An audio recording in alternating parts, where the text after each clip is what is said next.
Nicolas Sarkozy ira-t-il en prison? Le procès dit libyen et celui où l'ancien président, aujourd'hui âgé de 70 ans, risque le plus gros, est le dernier d'une série de 5 procès en 5 ans.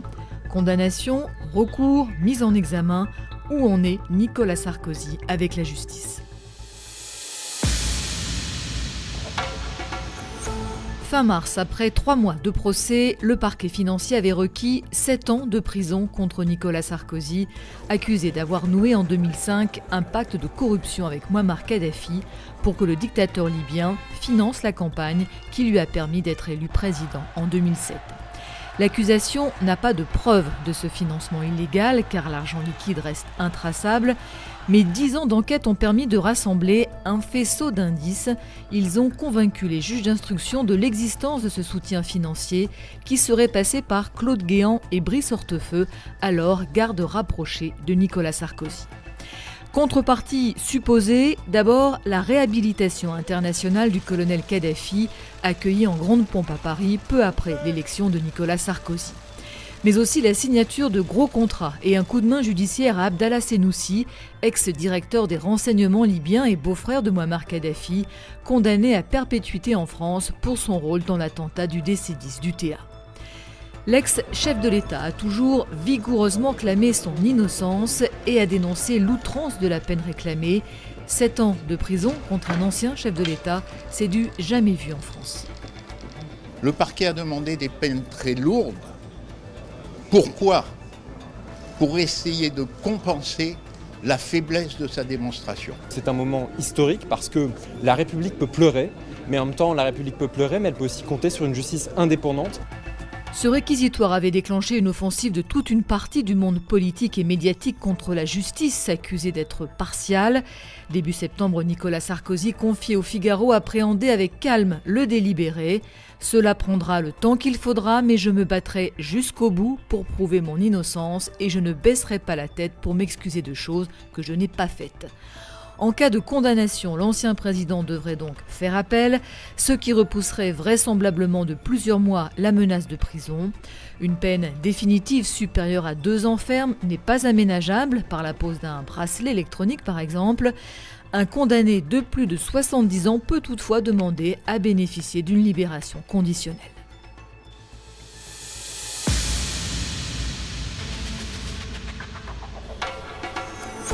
Nicolas Sarkozy a été déjà condamné à 2 reprises, mais une seule de ces condamnations est définitive. Elle concerne l'affaire dite des écoutes ou affaire Bismuth.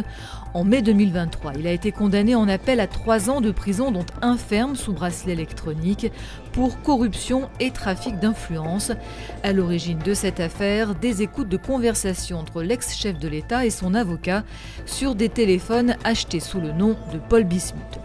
Nicolas Sarkozy a été reconnu coupable d'avoir tenté avec maître Thierry Herzog d'obtenir d'un haut magistrat des informations couvertes par le secret dans une affaire le concernant, en promettant d'aider ce magistrat à obtenir un poste prestigieux.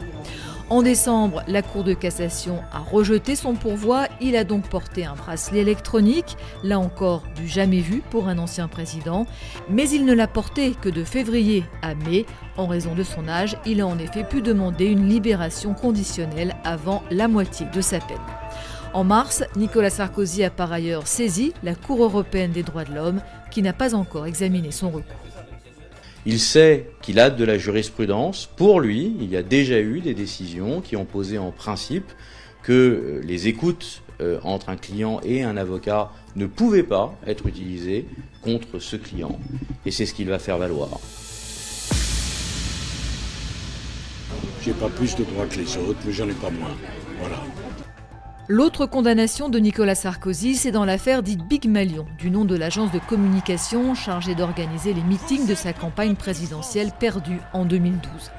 Avec son parti d'alors, l'UMP, l'agence avait eu recours à des fausses factures pour masquer le dépassement massif du plafond légal des dépenses électorales.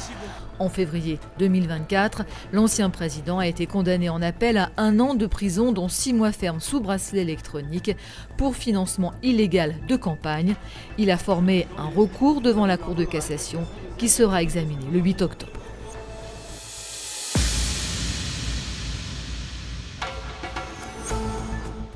La liste des procès de Nicolas Sarkozy pourrait encore s'allonger. En octobre 2023, il a aussi été mis en examen dans une enquête sur de possibles manœuvres frauduleuses pour tenter d'être disculpé dans l'affaire du procès dit libyen.